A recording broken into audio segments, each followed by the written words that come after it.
Welcome to Permission to Kick Ass, the show that gives you a virtual seat at the bar for the real conversations that happen between entrepreneurs. I'm interviewing all kinds of business owners, from those just a few years into freelancing to CEOs helming 9-figure companies. If you've ever worried that everyone else just seems to get it and you're missing something or messing things up, this show is for you. I'm your host, Angie Coley, and let's get to it. Hey, and welcome back to Permission to Kick Ass. With me today is my new friend, Sarah Greener. Say hi. Oh, hi. How are you? I'm good. As you may be able to tell from the accent, my friend Sarah is located in lovely New Zealand. So tell us a little bit about your business. Awesome. So we have a couple of businesses. So we have me, business coaching, and I work with women all over New Zealand and Australia and the States that looking to get back some time. You know, they're working way too hard in their businesses and for way too long and for not enough money. And the reason I do that is because we've been in our own business for 15 years in tourism. We run an overnight cruise here in the beautiful Bay of Islands. And I worked way too hard for way too long for not enough money until I figured that out. And then finally realized it wasn't a Sarah problem. It was kind of a collective female business owners. There was a few of us out there doing it, and so got into helping them out with that. So that's us. Yeah.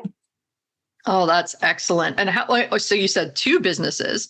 Yeah. Which of those came first? I'm curious. The boat came first. So the boat came, I met he's now my husband, but he was my boyfriend back then on a beach in Thailand. And the way that I dragged him off the beach in Thailand, he's English, and brought him to New Zealand was that we found a floating houseboat, and it has 10 bedrooms upstairs and a big open space downstairs. And I brought him back to Pai here, and we went on this boat, and we were chatting with the skipper, and he said, "Oh, well, if you know anyone who might be interested in buying this," and I went, "Oh, we will." And my then boyfriend was horrified by this statement. And yeah, so in December 2007, 6 months after said conversation on the boat that we were just guests on, we owned it, and we came back to New Zealand and started running the business in December 2007. Yeah. Oh, wow. So I was paying attention to the date there, as you said it. So 2007, good time to go into the tourist industry when there's a global recession looming.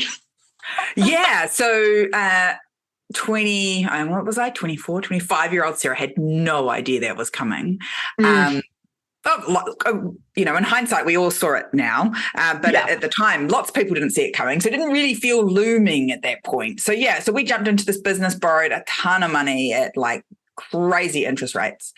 And then in March 2008, we were knee deep in a global financial crisis that we all know now as the GFC, and not ideal for running an international tourism business in. Yeah.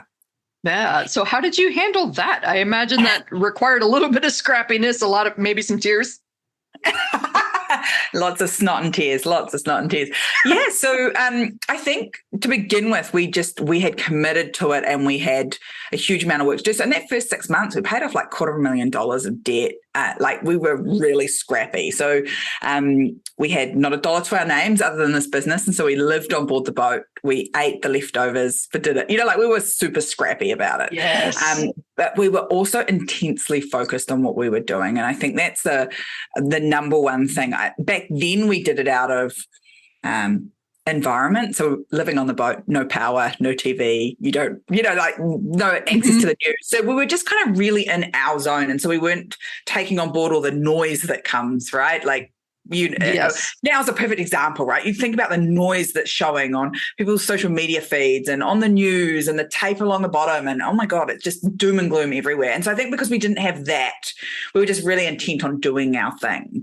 In fact, we went into town one day. We're dropping off brochures, like we were hustling. So dropping off brochures, you like to tell people about our cruise. And this one motel owner went to us and said, "Oh, well, it's all right. You're young. It's okay if you go broke."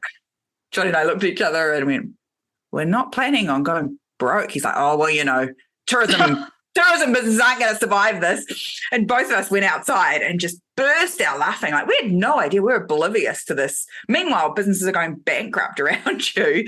And we just got on with it and did it. It was really about being out there and being different and thinking differently about it and just not being influenced by the noise. Mm-hmm. I'm curious as to something that you said there too, because obviously there were a bunch of businesses that were going bankrupt. Do you think that their mindset played into it just as much as yours, like your refusal to be like, well, that's not going to happen to us, played into your eventual success? Yeah, look, and I can't speak directly to that because I don't know what was going on for them, but having now 15 years of doing business under my, absolutely. Like, and you think about COVID that's just happened as well. Fundamentally, the business owners that got through it believed they could get through it, had this deep underlying belief that they were going to be successful and could make it happen. And then how piece, they just figured that out. There wasn't any question in their minds versus I think other people were like, this environment is happening to me and I've got no choice and it's not my fault. And they kind of just walk away from it and let it happen to them. Yeah, that is true. That's such a great recurring theme. And that often winds up happening when I'm recording podcasts like back to back. It's so interesting that this whole, like the decision to suffer, knowing that we're all going to experience pain. I can't remember exactly the quote, but it's like everybody is going to be in pain. Everybody's going to experience pain at some point in their life, maybe consistently, maybe not. But you do not have to experience suffering. Suffering is a little bit more of a choice. And I say that acknowledging the fact that there are different socioeconomic and race and climate and like access to resources and things like that impact us too. But I've met so many people from so many incredible backgrounds with so many diverse businesses who have come out of every conceivable situation. And they all had that in common, this determination to go, well, okay, that sucks. And that happened. And there's not really much that I can do about the fact that that happened to me. What do I do next? How do I get past that? Yeah, it was reframing the question from, can I do this? Which has that whole yes, no judgment connotation to how can I do this? One simple but super powerful shift that really gets your brain thinking about like, okay, well, if I had to do this, how would I do this? There we go. Unlocking the possibilities. I love that one. We use a slightly longer version of that. How can I quickly and easily do X, Y, and Z? Because smart people make simple things complicated because we look at it and go, yes, it can't be this easy. No, it's not this simple. It's not this. And so we complicate the shit out of it. Oh, I didn't check if I'm allowed to say those things. You can swear your heart's content. This is the show for that. Drop the F-bombs all over the place. I don't care. Awesome. I should have checked that. But so yeah. And that makes you think about how do I go through this in a way that doesn't require a lot of work and slog because that's an easy default to get into too, right? It's so brilliant that you add, how can we do this quickly and easily? So many people, exactly like you said, especially if you're pretty intelligent, it can't be this easy. This feels like I'm missing something. I need to add like 10 more steps to this to feel like I'm working on this enough to earn the fee that people are paying me. And it really clicked for me many, many years back when I wrote an email sequence that made $8.4 million. And it was 3 emails, like less than 300 words. And granted, I worked at a retail store that had like 3 million people that we were emailing. So like there's some caveats there. And there's some leverage in the extreme amounts of people that we were emailing. But that was what really changed my mind and made me realize like, oh, we're tied to this concept of dollars for hours. And we like still disconnect from value. And I meet so many, like, since I'm a writer as a specialist, so many people that are like, I have to charge per email, I have to charge per word, or I have to charge per hour. You know what, sweetheart? How do you quantify 3 emails that made $8.4 million? That was easy. I wrote them in less than an hour. Were they any less valuable because I didn't spend a whole lot of time working on that? I don't think so. And I don't say any of that to brag. That's one of those instances where it could have been easily overcomplicated if I was like, wait, well, I mean, if we're going for like $10 million, I have to I've got to bust out the big guns. Yeah, and I think that's such a massive shift to go from what will I get paid for the input Mm-hmm. versus what's the value I create with my output. Like we are indoctrinated into that. How much time have you put into it? All the way through schooling, all the way through everything, instead of what's the value I'm adding. And like in our early days in business, you know, it was like how many hours are they working? I pay them per hour. And now it's like, here's the work, that the value that we need added to our lives right now. If it takes you an hour or 40, I don't mind. Like if you're smart enough to figure out how to do this faster and easier than I did, go for your life. You know, you can make that happen. And that's been a really big shift in that journey. And it's certainly one I think business people, you know, you're talking about your writers and things like that shift, especially if you've come out of paid employment as well, because you've not just had that learning from school, now you've had that learning from being employment as well, that I trade my time for money. Seeing it in a different frame is challenging for us, right? It really is. I've talked about that before on the show. This, like when you come to entrepreneurship, especially if you're starting after having had some sort of job in the past, the only filter that you have to apply to all these new situations is an employee filter. You don't actually have any entrepreneurial context yet. So it's really easy to fall into these old, well, like, this is what I did in my old day job. I made $30 an hour at my day job, so I'm going to charge $30 an hour for my freelance. Like, mistake number one, consider all of your overhead and taxes. But those are all things that you learn only after going through it and getting all of the necessary context. Oh, this is fantastic. Yeah. Or listening to someone else and using their mistakes to your benefit, right? Like, yes. I think some of the greatest wisdom was always from people who'd stuffed things up and gone, oh, don't do what I did. And I'm like, oh, I'm good with you having paid this stupid tax on that one. I don't need to pay it again, you know, like I'm good with that. Oh, yeah. So like learn from someone else's mistakes because you don't have enough lifetime to make all of them by yourself, right? I love that. I want to put that on a mug. Or a t-shirt. That's so fantastic. Learn from other people's mistakes. You don't have enough time to learn, to make all of the mistakes on your own. That's so funny because like earlier today, I was talking to a coaching student of mine who wants to do like a live event. She wants to do it on a mini local scale. And I've done a couple of these, you know, both as like staff promoter and doing my own events. And my first challenge to her was that she wanted to charge, we'll protect her identity a little bit. She was like, I'm thinking less than $100. Think like significantly less than $100 for this live event. And I'm going to invite all the local business owners and I'm going to teach them about email marketing and they can bring me all their questions. And I was like, I'm going to challenge you to like 10x that. I'm going to challenge you to go at least 500 on that. And she was really, really struggling with that. Like, I know that these folks in this area, like, money is tight. There's a recession. People are spending less. I don't want to charge them more. And we wound up talking pretty in depth about not spending other people's money.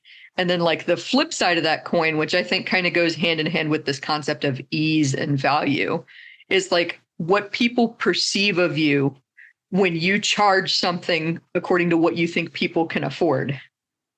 That one is such a good one. We are having we're having that conversation all the time with clients at the moment. I'm like, and I don't know who said it, but I love it. Is like, stop pricing other people's, you know, what they will spend with you based on your wallet. Like, stop it. Like, you don't get to decide how much it's worth to them. They need to decide that.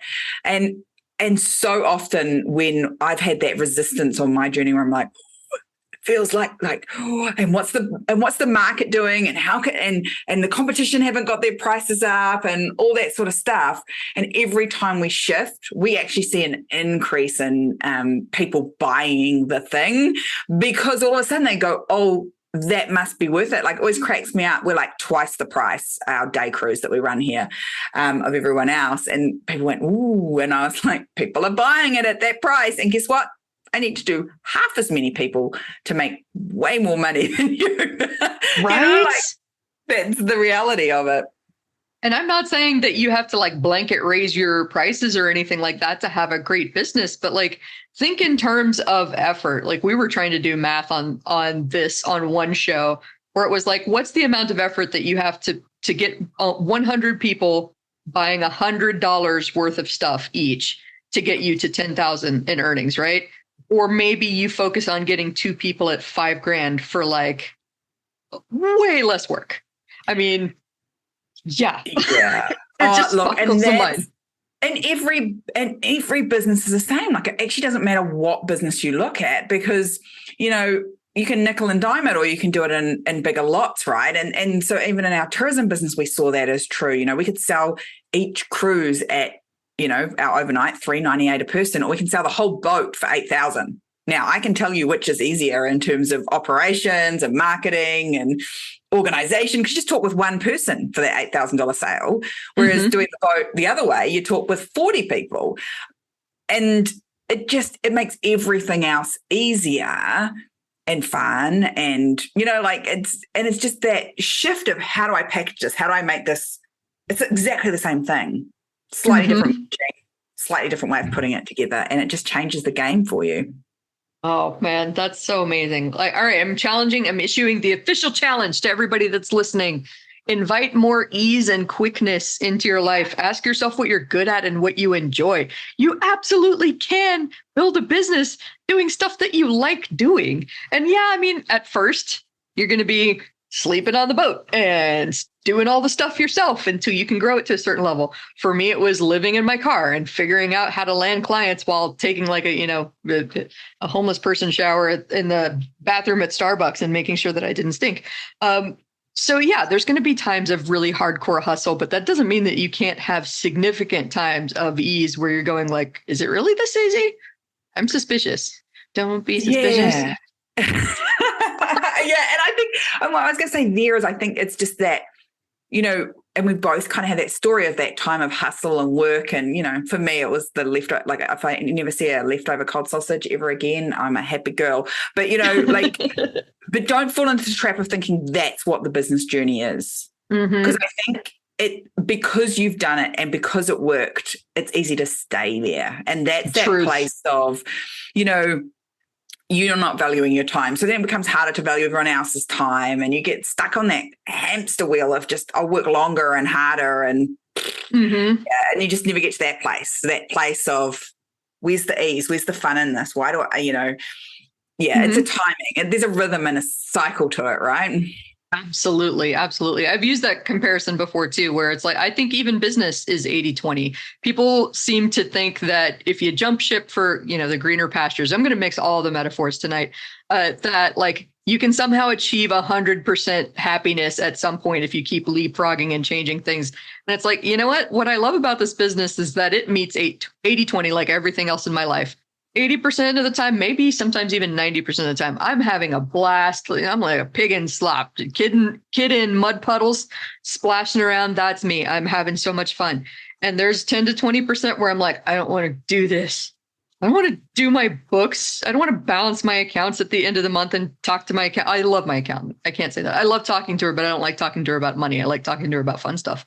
I don't want to go into my app and log my miles. I don't want to like schedule and do all of the admin stuff and Trello boards. I don't want to do any of that. That's not my happy place. And I don't want to deal with rude clients or disappointing clients, which happens from time to time. Yeah, absolutely. For all of us. Like all of that too. I mean, to sound perfectly corny is it makes me appreciate the ease that much more. Okay. If I get the occasional grumpy person that's like, yeah, I really just don't like you and I want an entire refund. And I'm like, well, that kind of sucks. Here's your money. Best of luck. Yeah. And having this space to do that's powerful. Yeah. Because that desperate need to hold on to them and keep them it never comes from ease, never comes from a place of spaciousness that, you know, and it shows up in everything you do. Hey. Oh yeah. The desperation. What did I used to say when I first started coaching? I would say desperation is a stinky cologne. You can't tell you're wearing it because you have acclimated to the smell. Yes. Everybody else around you is going, where is that coming from? Oh my gosh, what is happening? So like, if you are coming at this from a place, and I think that comes from a little bit of, you know, like money blocks, money insecurity, a little bit of anxiety, but also comes from trying to control shit that you can't control. You can only control you, can't control the economy. Can't control whether this person has a fit or says yes. Can't control whether somebody's credit card is going to go. Like, go through. None of these things are within your control. All that's within your control is like you going out and handing out flyers and talking to that business owner and going, yeah, no, we're going to find a way to make it work. Thank you. Thank you for your unsolicited advice, right? And it's never good. Like when someone gives you advice that you didn't ask for, it's never helpful. Rarely helpful. Well, yeah, I will say sometimes somebody comes through with that like little nugget where I'm like, ooh, okay. But yeah, most of the time it's judgmental and it's fear-based too. They're like, I don't see a world in which somebody can buy a houseboat and build a business. Not a houseboat, the tourism boat. I don't know. I didn't even know the name for it. Yeah, we call it New Zealand's biggest houseboat. It's totally biggest houseboat. Really cool. Okay. Yeah, it's got 10 technologically accurate or terminal. You were correct. I was like, they can't imagine a world in which you could make a living being a writer. Just because that's not your reality doesn't mean that that's not a reality and that I can't make it work for me, you know?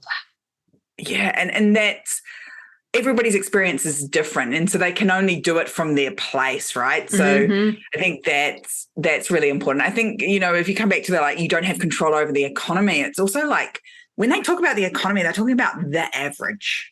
Yeah. The average of all the successes and all the failures at the same time. And yet you want to pigeonhole yourself, like don't pigeonhole yourself into that. Like I don't have to be, just because the economy is in recession, which let's be real is, what is it? 0.5% minus 0.5% growth over 2 quarters. Like I don't know about you, but my business can cope with being 0.5% not growing for 2 quarters, because it might grow 10, 15, 20% in the last 2 quarters. It's so far away from the reality of your day-to-day business. Like, stop listening to that crap. Yes. Don't let that influence you. You know, like the biggest, I didn't do it back in the recession and the GFC, because we didn't have to. We lived out in the water. So there was no need to remove the news. But in COVID, I had to remove the news. I had to turn it off. I had to stop, get out of all the social media, like just go in for what I needed to do for work. And it's been a game changer. People go, oh, did you hear about that? No, don't watch the news. Hear about this? No, don't watch the news. People are like, how do you not watch the news? And I'm like this, just don't watch it. That was, I did that too for my peace of mind. I just noticed that I was like anxious all the time, this existential dread, feeling like everything was going to come crashing down around me at any minute, just like all the time. Even when I was doing really well and everything was stable, there was no real complaints. So I tried it when somebody else recommended to me, just cut out the news. I stopped watching it, I blocked it from all my news feeds. I would still check social media, but it was more of, and I've curated my social media feeds at this point to like positive messages and show me all of your stupid cat videos. I want to see it. Show me all your food porn. I want to see it. Tell me all your travel stories, but everything else, like, I don't really care about. I want that positivity if I'm going to be scrolling social media. And I remember the first time that somebody was like, oh, this big thing happened. Have you heard about it? Oh my gosh. And I was like, no, wait, what? When did that happen? Where? You know what? It's not that I don't care. It's just that I really can't do anything about most of these things.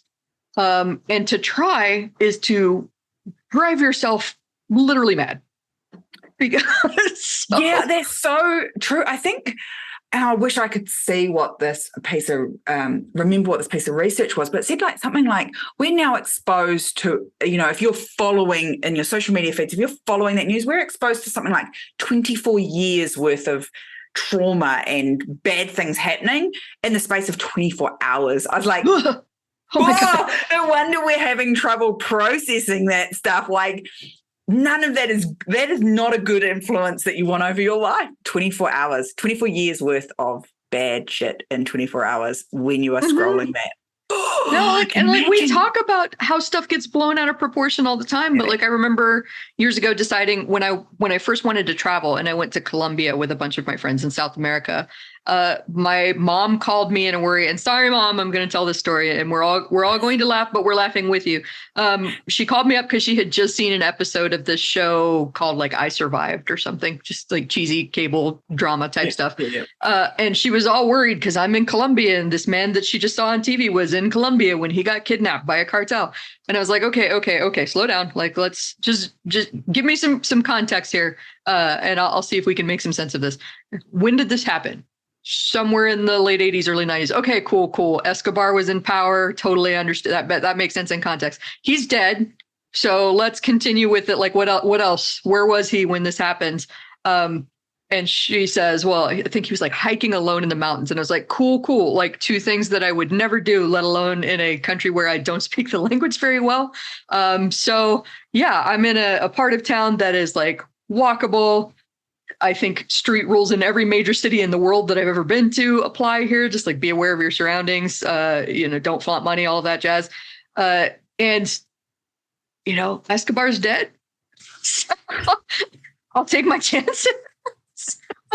And I love you, Mom. I love you, Mom. Bless you for worrying about me. I'm very grateful to have people in my life that care that much about me. But like all of this stuff gets blown so out of, I can understand why she was worried. She saw this big overblown story on TV about somebody that experienced some real trauma. And then she was worried that would happen to me. And I spent 6 lovely weeks in Colombia, living it up, eating all the good food, dancing.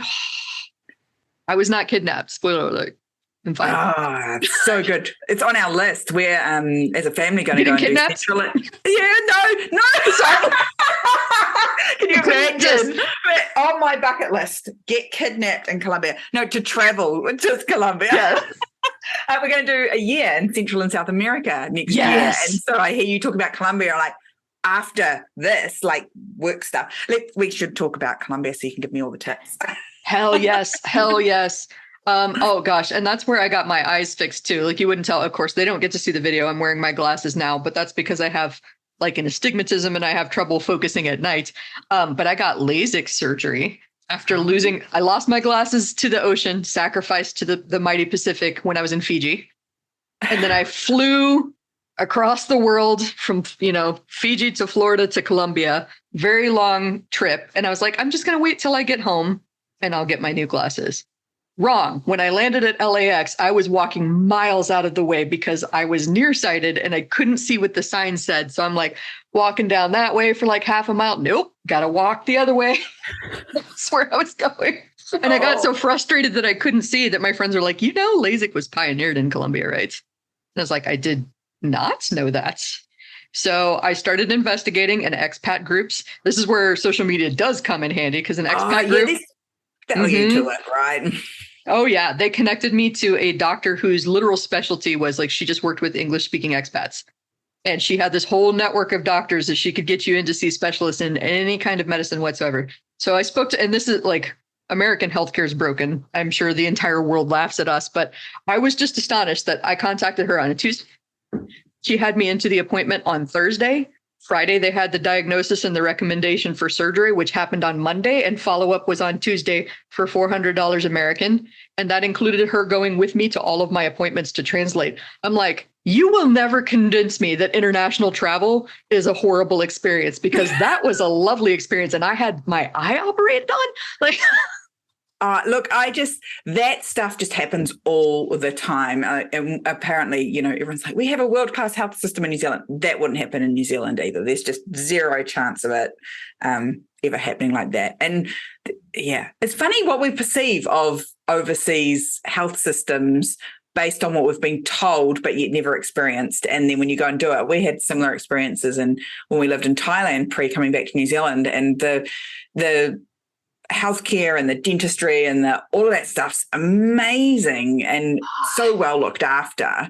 But it's just a perception that it's going to be lower class than our wealthy Western countries. And it's just not true. Boo, boo, boo. You know what? Like if I could wave my magic wand and control everybody in the world, which I know I can't, but I'm just going to like envision it with me, people. I will. I'll envision it with you for a moment. Like I would require from an early age folks to travel internationally, interact with other cultures, and learn other languages. Because I would say if I've learned anything over all of my discussions with entrepreneurs over the past couple of years, my travels internationally and here within the States over the last couple of years, it's that we have way more in common than it could ever possibly seem. Like I have connections with every single person I've had on this podcast, and it's bizarre and I love it. Yeah, I think that's so true. Travel's so powerful like that, where, you can see you're so, we were talking about this the other day, in that we have so much more in common generally than we ever have different from others, yet we spend so much time focused on the things that we disagree on rather than the things we agree on. Like so often, like I watch the divisive stuff that happens around the world and back in our own backyard as well. And I think you both want the same outcome. You're just disagreeing on how to get there. Like, if we could just take a step back from this for a moment, we can find a way there that everyone can agree on. And yet we seem so focused on what makes us different instead of what makes us the same. It's crazy. Mm-hmm, right. And then there's like the fear aspect of going out to travel, which usually involves a lot of like, new scary situation. I don't know how I'm going to be able to handle this. I won't know what to do. This is the stories that we make up on top of that. It's going to be like ridiculously expensive. And what if I get lost? What if I get mugged? What if I don't know where to go? Like blah, blah, blah, blah. I hear you. And also travel can be full of ease and can happen more quickly than you might think. I agreed to go to Fiji probably like 6 weeks before I wound up there. And just like one day was, all right, bought the ticket. Guess I'm in. Tell me which resort you guys are going to so that I'm not wandering around an island by myself. Then started doing the research of, okay, if I got to be in Fiji in 6 weeks, what needs to happen now? Okay, passport, cool, got that. Do I need any vaccinations, immunizations? I don't think I did. Do I need a visa? No, I don't think I did. All right, I guess I'm getting on a plane to Fiji in 6 weeks. What am I going to wear? Oh my gosh. Like it can be that easy. Yeah, I think, we've just literally just traveled. We just spent some time in Indonesia, and it's a little bit different now, I have to say, traveling international, that's true. We live at the bottom of the COVID. world. Yeah, but so it was a little bit different, but still a huge amount of ease. To be fair, we are that family that went for a month traveling, and people went, "Is that all you've got?" And we're like, "Yeah, no check-in." I'm like, "No check-in, just carry on." So we are those people. But yeah, travel is, it doesn't need to be hard. And if you tie that right back, if we come back right full circle and go, you know what? Business doesn't have to be that hard either. Like people like to, yes, it's a journey, God, yes, and it's been hard. There's been some hard moments, but overall, it doesn't have to be hard all the time. It really doesn't. Wait for those big crises to come to the next level or anything like that. You can just have it with ease if you don't fight against it so much, I think. And I think that's probably the same with travel. You don't have to battle anything. It just is, Yeah. Well, and I think that fits into the 80-20 too, that if you focus on allowing more ease, that actually frees up a lot of your mental bandwidth to better handle the eventual downturns. Like I was talking to a potential client a while back who was, having some money blocks and issues with the coming, there's a recession looming in gas and supply chain and like everybody's struggling. And I said, with all the love I have, not everybody is struggling right now. And that's not a value judgment. That's not a you're doing things wrong. That it's nothing of the sort. That's just a fact. Yes, there are a lot of people that are struggling right now, and there are a lot of people that are not, that are still spending money. So be careful not to let like your personal circumstances dictate your entire worldview. And by the same token, at least here in the States, we've had 11 recessions since the 40s. This happens fairly regularly, fairly predictably. And at some point, I got tired of being impacted by the whims of people like, oh my God, panic, pull everything out of the stock market. And then there's a chain reaction and everybody freaks out, right? Emotions collapsing the economy. That I was like, okay, those people over there seem to be weathering this pretty well, and they're not as stressed out as I am. Can we be friends? I'd like to find out what you're doing and do more of that, please. I'm tired of this. So I was like, if and when, that becomes something that you're comfortable with, I've got some resources for you to show you how you could survive and maybe even thrive in a recession. But I also understand if where you're at right now means that that's not something that you can really work with. If you're overloaded, if you're stressed, totally get that too. And I still don't know exactly how they feel about it after that. But I was just like, no, I gotta jump in there and correct. Not everybody is suffering right now. And that's not looking down on people that are. Trust me.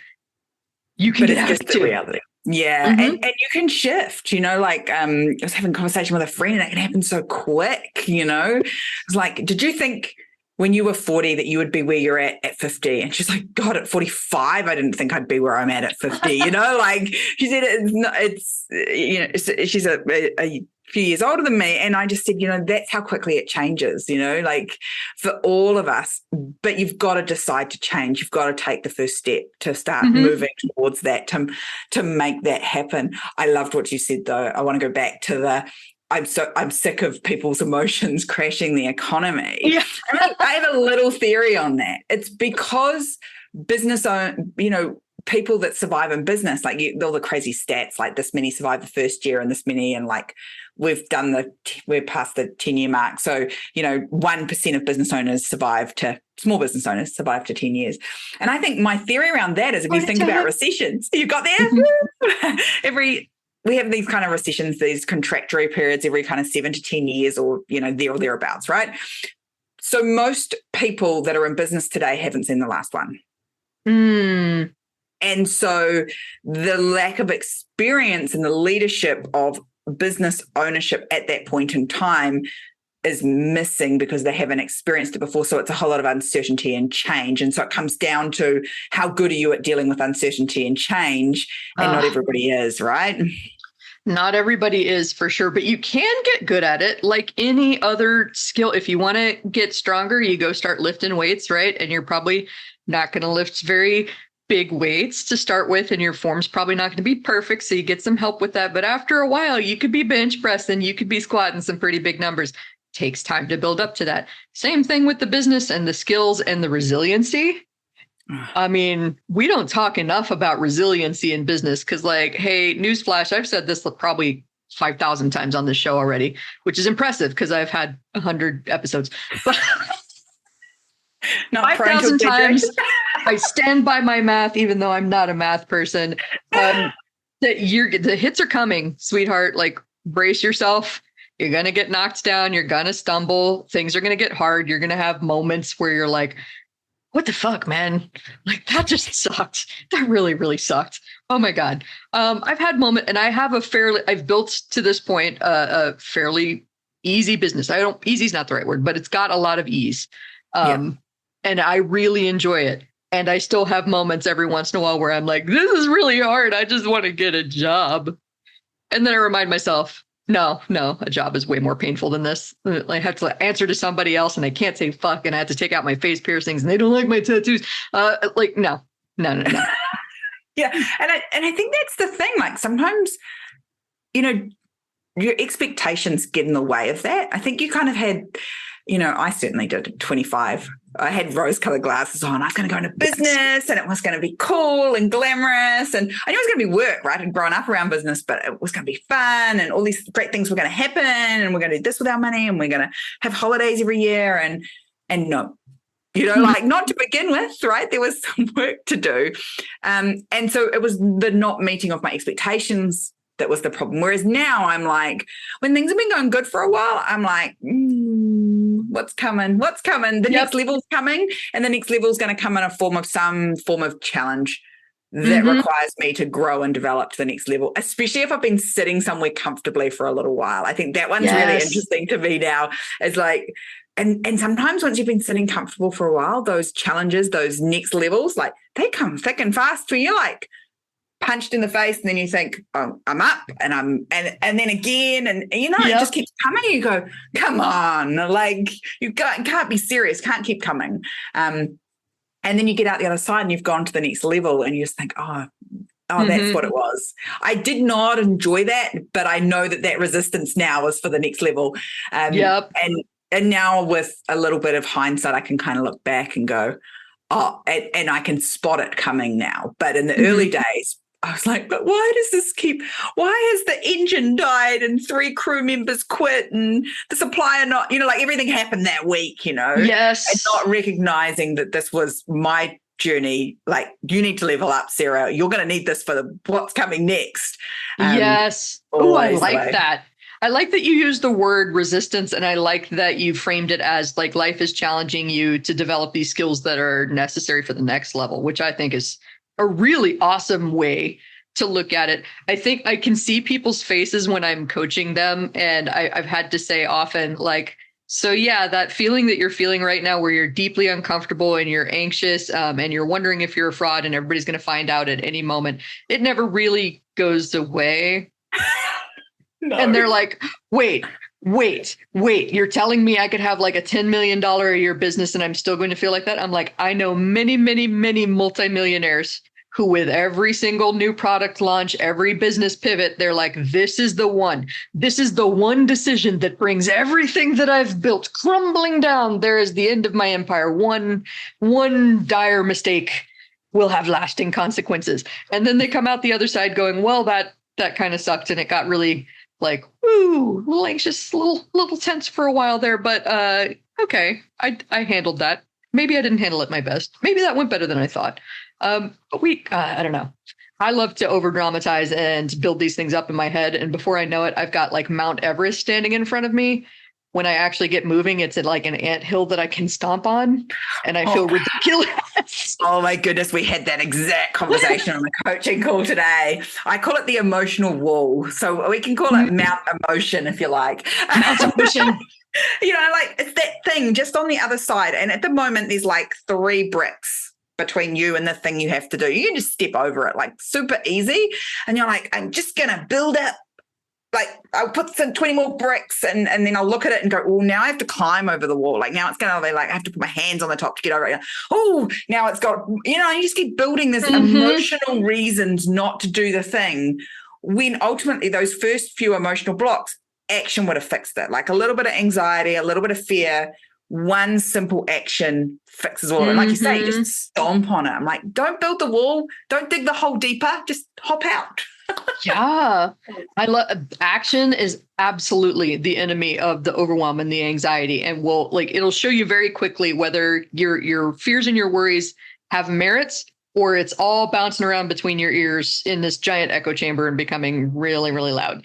And I need to be clear here because especially with folks I've worked with in the past, a lot of creative folks, there's a tendency to confuse like studying and hoarding courses as taking action. It is great. Thank you for investing in yourself and your education, especially if you're actually opening it and doing some of the work after you buy it versus just thinking, I bought the thing, my problem is solved. Human brains, they're bizarre, right? But we're educated that way. Yeah, right? But you're like, because at school, if I learned more stuff, I got a better grade, right? Yeah. Yeah. And so now we're like, I'm going to learn for my business and we go and learn the same way we did at school, but I'm not going to, so I say this to my clients now. I say, so just so you know, there's no test out of 100, like how much of Sarah's stuff do you know? The results you're going to get are based on how much percentage of my stuff you implement. Like if I look at all the programs, all the development, all the coaching I've done over the years, like if I've implemented 5% of it, I would be probably exaggerating. And every single piece I've implemented has got me a great result.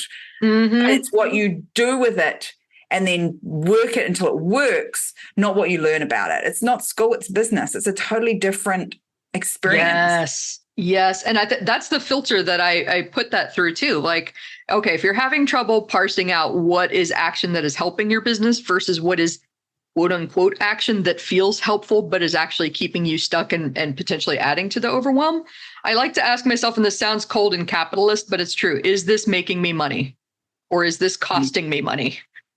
Okay. That adds a little bit of context. I just bought another $2,000 course. Is this making me money? No, it's actually not. It's costing me money because I just bought another course. Can I learn what I can, take actions recommended by the course, and then make money? Absolutely. But the reality is that course itself is costing me money, as is the learning. Yeah, in and of itself. And then you're also going to make an investment of time into it to then implement it. And I think someone said to me something like 1% of courses ever purchased get completed. Yes, it's sad. And I'm like, oh my God, that's really like, I have some stuff that I just like devour, some coaches and mentors that I work with that I just like all the things and apply and then I've got stuff sitting in my inbox where I've signed up for something to have a look at or to use it, and it's just sitting there. I've never even logged in. So I fall into that category. But like that 1%, like another course is not going to save your business. It's just not. Getting scrappy, getting creative, reminding yourself that we're all just figuring out how the hell this works as we go, especially with as fast as technology and society is evolving these days. Like, wow, there aren't really, I mean, there are legal rules, yes, and there are ethical rules, yes, and there are like societal rules, but there aren't really rules to what you can and can't do outside of that. And if you see a new way of doing something that you go, well, I want to do it this way, it's worth a shot. Try it out. That action is going to give you the clarity and the data to know whether it works. That's the magic piece that people go, oh, you're good at this, Sarah. What do you think? Should I do this or this? And I go, I don't know. Have you tried them? And they're like, no. I'm like, then there's no data to tell me which works better. Like, do both. And then let's see. Am I going to apply data from other people's businesses? And yes, absolutely. But ultimately, someone can say to me, Sarah, this works really well. And then I apply it into our boat business and go, that's dog, not doing that. And then other times I put it in there and it goes like a rocket. So you've absolutely got to apply it. Yeah. And I think the other thing is stop looking externally. Stop. Yes.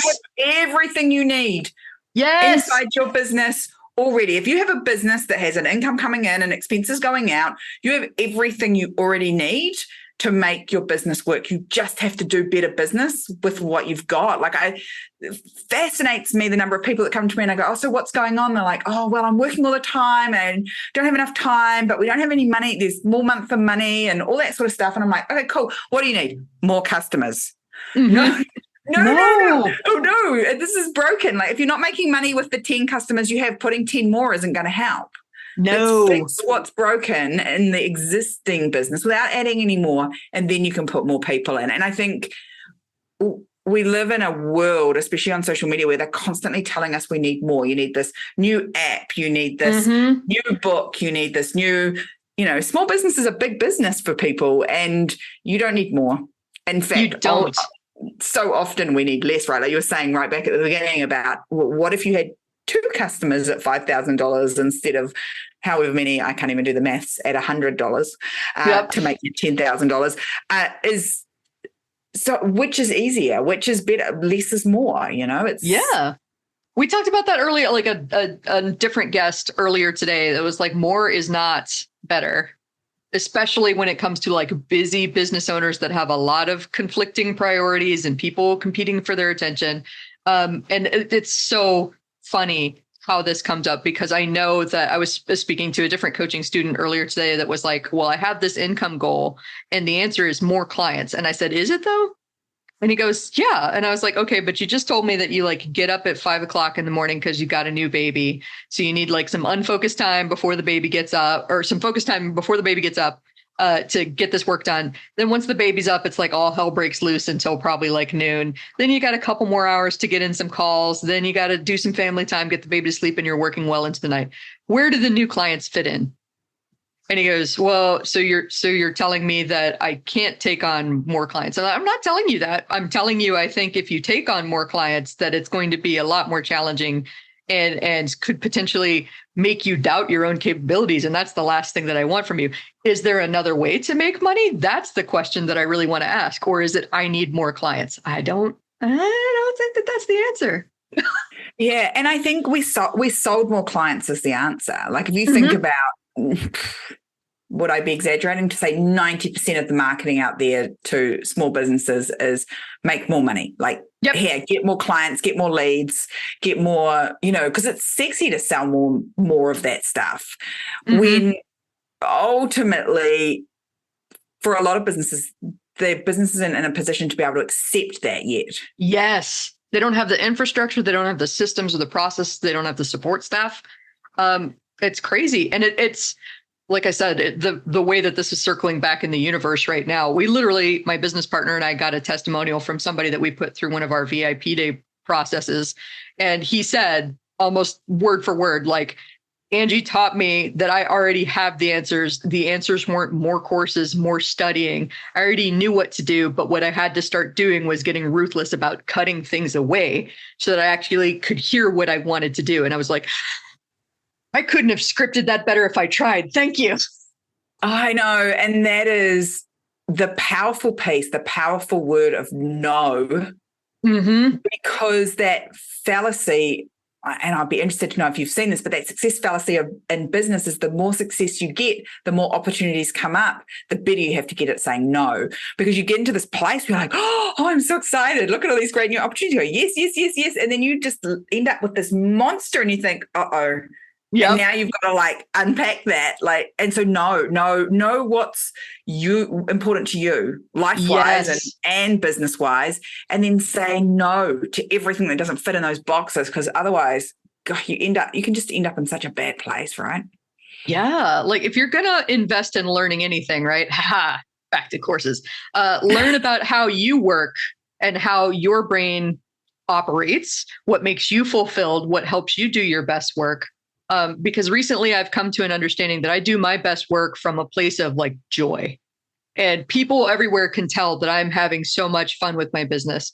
And I also know that for me, an opportunity, so it's like twofold. If I say yes to something, I know that I'm saying no to a whole bunch of other things. So what am I going to do with my limited time? Since I can't do everything, what am I going to do with my limited time? And my filter for that, my compass that points me toward a yes versus a no is this a full body hell yes? If I can feel this like in my soul, then the answer is yes, let's go. If I'm going, well, is this the next step? But if I had to do this and like having this argument with myself in my head, well, then the answer is no. It's either a full body hell yes or it's a no. Oh my God, I use exactly the same frame. That's hilarious. I think I heard Tim Ferriss say it, was where I first heard it, where he said, it's a no unless it's a hell yes. And I was like, oh, like life-changing. And then I applied it, same thing. Like it's either a hell yes, like if I'm like, oh yeah, I could. I'm like, no, Sarah, that's a no. You're just being nice. Like, no. Yeah, and maybe... Like maybe to those of you who are listening, you haven't experienced a full body hell yes sensation, but there might be other ways that your body is telling you whether this is a yes or a no. Are you resisting this? Are you having trouble getting up? Is everything revolving this project stressing you out or overwhelming you or making you wonder about whether, like, those are all signs. Again, you could come at this from a place of ease versus struggling your way through that, right? Yeah, so true. And I think so, because we were talking before about the resistance, the level up resistance, you have to know the difference. Which is it? Is it the level up resistance, I need this for the next stage, or is it the resistance of this does not bring me great joy, and so I'm not going to do it? I've not read Marie Kondo's book, but I love that. Does this spark joy? Like, yes, like this totally sparks joy, not necessarily with things, but like with stuff in our businesses. Does this spark joy? And if no, like, why would I do it? Like, I got into business to do my own thing, so it better spark joy. Yes. Oh my gosh, that's genius. I'm going to circle it, highlight it under like flashing neon red sign, emphasize it. Why are you people? I'm just like, you to the universe. Don't take it personally if this describes you. Why are you people out here adding things to your business because somebody else told you to do it, but you hate it? I know that cold calling works. I know there are people that love cold calling and closing deals. My business partner is one of them. That is her happy place, closing 5-figure deals on cold calls, for which I am incredibly grateful because I don't have to do it. Will you ever get me on a cold call? No, it makes me break out in a sweat. I don't know what to say. That's when I'm not very articulate. That's when I start selling for, well, maybe, we could do this other, give you a discount before you actually even ask for it because I'm feeling insecure in my offer. Hell no, I'm not going to do no cold calls. That makes me miserable. What I am going to do is coaching calls, podcast calls, stuff like this where I can get good and ranty and we're both laughing at ourselves. So good, right? And that's just it. Like my clients say to me, do I have to do video? Do I have to? You don't have to do anything. That's why you're in it. Do you need to tell people about your business? Yes. How you choose to do that is up to you. Here are some things that do work. But if you feel awkward and uncomfortable then no, because that'll come across like, I don't want to be here. That's not going to attract people. That's totally going to repel them. Speaking of that stinky cologne that you can't smell, if you're not feeling it, you're putting out the vibes where people are going, where's that coming from? I'm very weirdly uncomfortable right now. I don't like this. It's so good. Every time you tell that Cologne piece, I think of, we have a town in New Zealand called Rotorua, and it's it has thermal energy, yeah. So it smells like rotten eggs. But when you live there, you're acclimatized to it, right? And my husband will tell you there's some chemical reaction that happens in your nose, and so that's why you can't smell it. But everybody else notices it when you go there. So every time you talk about the stinky cologne, I'm like, yeah, it's like living in Rotorua versus visiting Rotorua. There was a city like that in Northern California when I lived there. I remember it's called Milpitas, and it happens to be, it's not a thermal thing, it's a landfill thing. The landfill for the Bay Area is there. And some days it's fine. And other days, like I remember going to lunch and not knowing the landfill was there. And I got out of my car and I looked at my colleague and I went, "What is that smell?" And he just goes, "Milpitas," and like walks away. The whole city. Okay. The whole city smells like that. Okay. Good to know. Mark that off my, I don't want to live in Milpitas. Like that's not happening. You live there long enough, you'd not smell it probably. Yeah, that's true. That's true. But then all my visitors would come into town and be like, "Why do you live here?" Yes, that's exactly it. That's exactly it. Oh my gosh. I'm going to rant and ramble about all of these crazy things all day. So what I'm going to do to keep this from being a 5-hour episode is say, hey, I've loved this conversation. It sounds like we need to do a part 2. Tell us more about your business and where we can learn about you on the internet. Yeah, absolutely. So as I said at the start, I work with women. I help them get out of that overwhelm, that stress, and I'll just say it really simply. I give you back a day a week in 40 days. And so if you are in that place of total overwhelm and stress and you need help, I have some things for you if you're here listening to us. And it's at sarahgreener.com/PTK. And I might get Angie to say that in not a Kiwi accent so you can understand what it is. We'll say sarahgreener.com/PTKA. That is the initials of this show. Permission to kick ass. PTKA. Awesome. And everything you need to know about me is there. I've got a wee book you can grab. I've got a community there that's got some free trainings and stuff. If this is something that you need some help with, I want to make sure that you are loving your life and your business, not that your business is that big monster that you want to escape from. Oh, yes. And hint for all of you listening saying I'm too busy to do that. You are absolutely the person that needs this. I'm just saying. Oh, thank you so much for being on the show. This is such a great way to end a long day of recording. I'm going to be laughing all the way to the gym. Thank you so much. Hey, awesome. My pleasure. That's all for now. If you want to keep that kick-ass energy high, please take a minute to share this episode with someone that might need a high-octane dose of "you can do it." Don't forget to rate, review, and subscribe to the Permission to Kick-Ass podcast on Apple Podcasts, Spotify, and wherever you stream your podcasts. I'm your host, Angie Coley, and I'm here rooting for you. Thanks for listening, and let's go kick some ass.